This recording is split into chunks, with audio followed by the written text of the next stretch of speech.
Buenas tardes, servidor Enrique Mesa, oriundo de aquí de Naucalpan de Juárez, 70 años aquí viviendo y viendo la transformación de este Naucalpan, sus personajes, sus monumentos históricos y artísticos, que derrama mucho el ayuntamiento. Ahorita se me vino a la memoria recuerdos de 1970, fíjense, por estos lugares. 1970 es una década especialmente para las chamapas que tiene mucho sentido porque inicia un progreso como no tienen idea. Pero ahorita vamos a platicar. Viendo ahorita la exposición del boxeo, me trajo a la mente, fíjense, un personaje. Esa es la labor de un cronista: conocer sus hombres destacados, conocer la historia, como ya había mencionado la chica. Pero estos personajes destacados, yo conocí a uno que se llamaba Raúl Cruz, y su hermano, eran del Molino. Él se había alzado con el triunfo primero en Tijuana. Se llevó el premio nacional de peso pluma en el boxeo. Ese le dio oportunidad para viajar a Japón a disputar el título mundial de Naucalpan a Japón en 1971. Un personaje que recorría el mercado de las tijeras, la avenida Naucalpan, el centro del Molino y apenas estos lugares que estaban empezando. Pero esa va a ser otra historia. Nada más quiero decirles el contexto de lo que yo hago y de la utilidad que tiene la crónica. Fíjense que recordando también esos espacios, cómo se van transformando, acabo de ver también que en la avenida Minas Palacio se emprende una obra de rehabilitación de 2.5 kilómetros de toda la superficie de rodamiento, es decir, van a rehabilitar el pavimento. Y otra vez me trae a la mente la crónica actual con la crónica del pasado. Esa debió de haber sido una vereda ya muy antiquísima, Minas Palacio. Una vereda en la cual la recorría la gente de Chimalpa.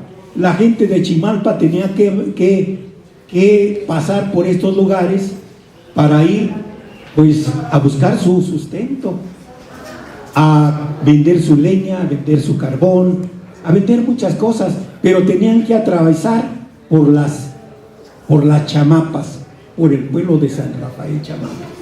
Bueno, y precisamente esta vereda, como algunos caminos reales, los caminos reales es porque son caminos ancestrales. El camino real de Río Hondo, también cerca de aquí, esta vereda que yo ya les dije, y así empieza la historia de lo que les voy a platicar hoy, la movilidad. ¿Cuál ha sido la historia de la movilidad aquí en San Rafael Chamapa? ¿Cuándo empieza la movilidad? Ya realmente se da por tres factores básicamente. Se da porque en el año de 1960, de Toluca a Chimalpa, se hace el primer tramo carretero de lo que ahora va a conectar con el Boulevard Luis Donaldo Colosio. Es decir, llega hasta Chimalpa, los gobiernos preocupados porque no quedaran anclados nuestros pueblos originarios. Es un pueblo originario, San Francisco Chimalpa, y querían dignificar la vida de estas, incluso de estas personas que tienen un lenguaje que han conservado algunas familias en Otomí. Ellos tenían que cruzar cañadas, estas veredas, incluso hasta llegar a la caseta 13. A lo mejor algunos no sabrán cuál era la caseta 13, pero teníamos la caseta 12 y la caseta 13, y ahí los paraban y les cobraban una lana por dejar pasar su mercancía que ya les había mencionado. Estos caminos empiezan a desenvolverse también porque empiezan los fraccionamientos residenciales en todo el norte de Naucalpan.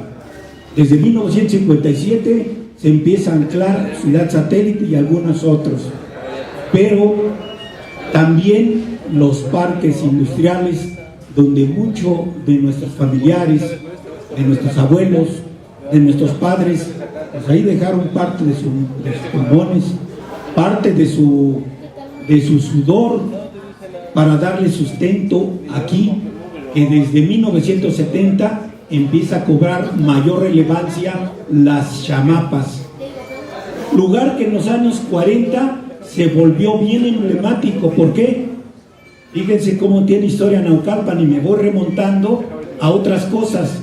En 1940 hay una fundación llamada Viking que patrocina a varios arqueólogos y descubre en San Rafael Chamapa, exactamente donde están los linderos, que es el mercado de Loma Linda. Para acá es el ejido de San Rafael Chamapa.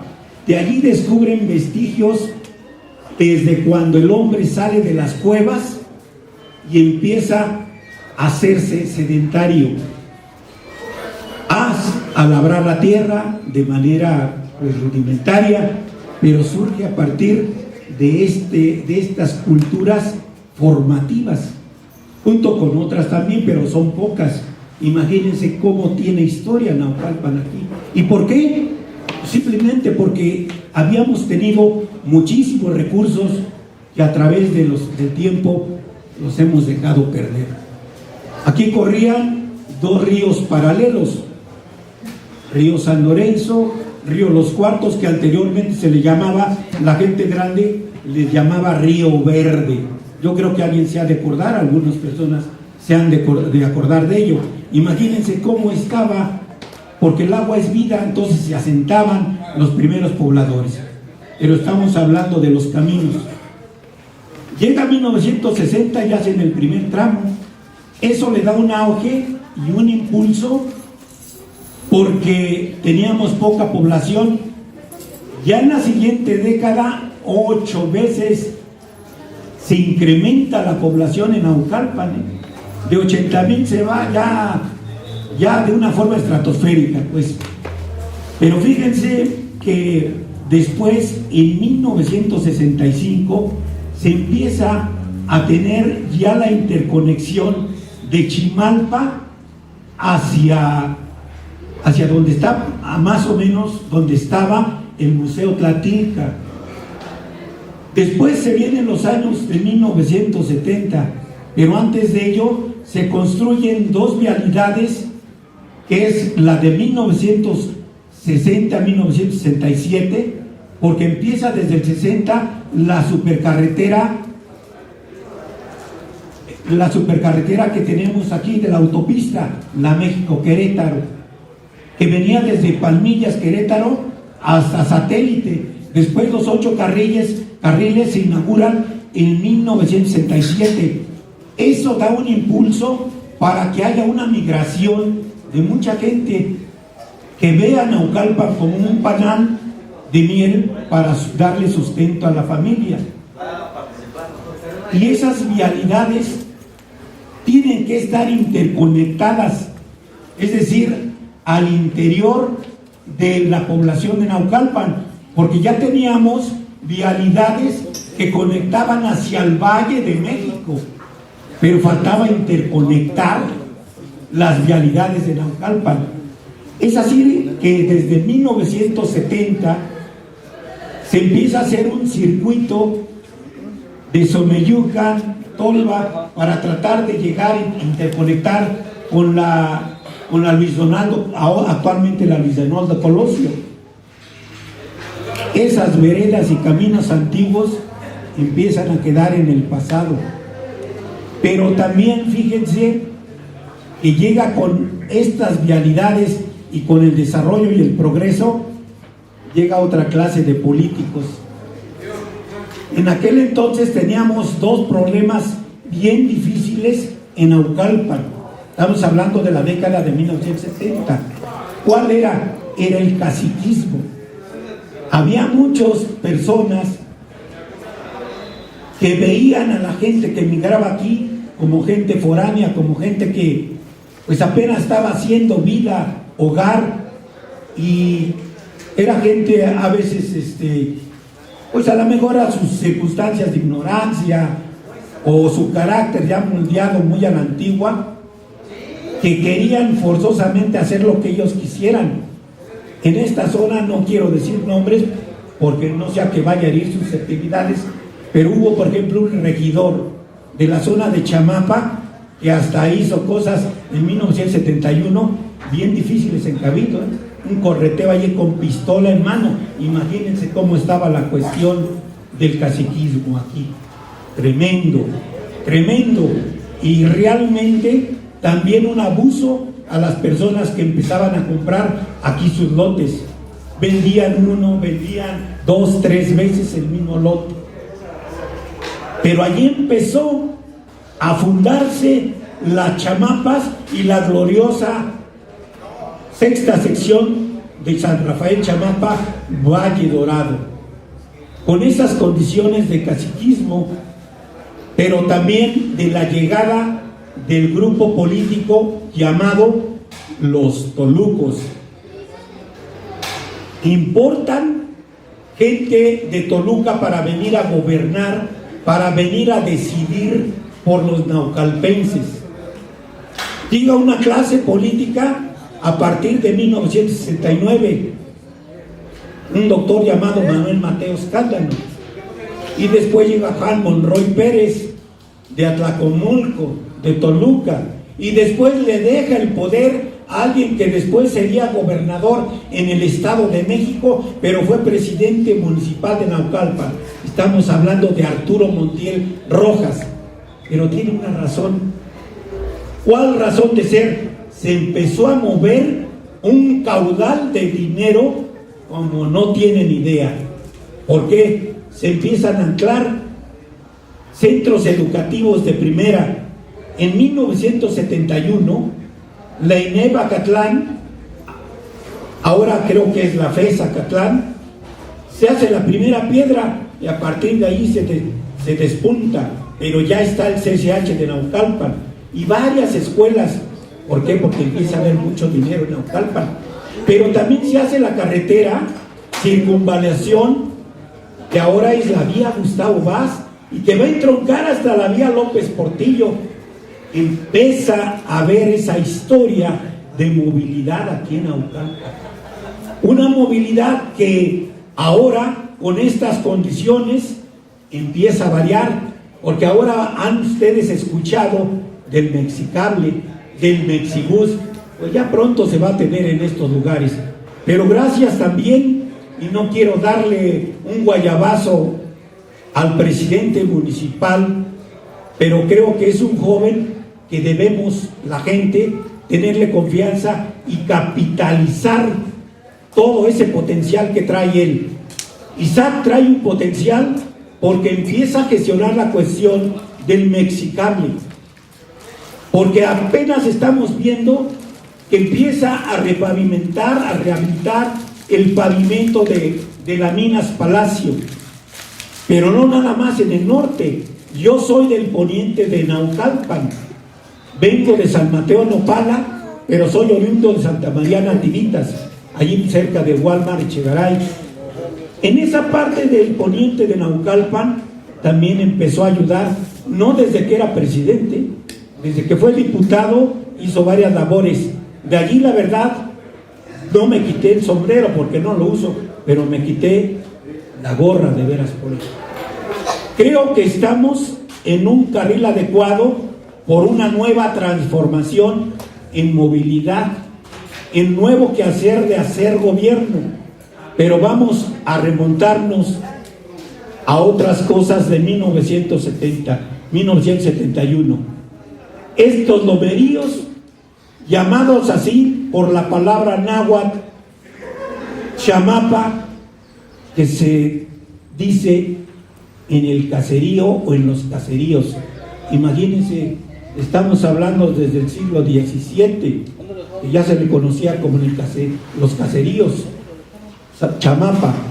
San Rafael, bueno, pues ya sabemos que es 100% español, pero a partir de allí estos lomeríos en 1971 se introduce por primera vez el alumbrado público. Lámparas de vapor de sodio sustituyen en algunas partes a las lámparas mercuriales, pero estas partes donde se había forjado el progreso. ¿Por qué el progreso? Porque la gente que trabajaba en estos centros que yo les he estado mencionando, en estos parques industriales, empezaron a hacer autoconstrucción aquí. Llevaban en sus aguantadores, en esos botes alcoholeros, el vital líquido agarrado de aquí de Río Verde, para empezar a pegar ellos tabique, hacer cimientos, pero también cuidarse porque no había servicios públicos. Los servicios públicos ni siquiera básicos tenían que empezar a darle duro con la barreta y el pico y sacar lumbre para hacer fosas sépticas, y después en los 70-71 empezar a hacer realmente los drenajes en forma. Pero también batallaron con la energía eléctrica, porque muchas veces los postes eran de palo y allí ponían el cablerío, pero el cablerío más tardaban en ponerlo porque se volaban el cable para el kilo. Ya nada más trozaban los cables y se los llevaban. ¿Cuánto batallaron las generaciones o sus antecesores de muchos jóvenes que están aquí o que aquí viven? Muchísimo, ¿eh? Para que valoren ese contexto de aquellos que vinieron a construir el hogar para ustedes. No quiero quitarles más el tiempo, pero esa ha sido parte de la historia de la movilidad y del progreso en Naucalpan. En otra ocasión yo creo que vamos a relatar un poquito más de historia, porque hay muchas cosas que comentar y que se quedaron en el tintero, y a veces ojalá y me vuelvan a invitar, y ya mejor tendremos no una charla, sino un conversatorio con la gente grande y ver qué sacamos de ellos. Muchas gracias por escucharme. Estén bien. Gracias. Y gracias a los organizadores, qué buen ejemplo para las nuevas generaciones. Gracias, hasta luego.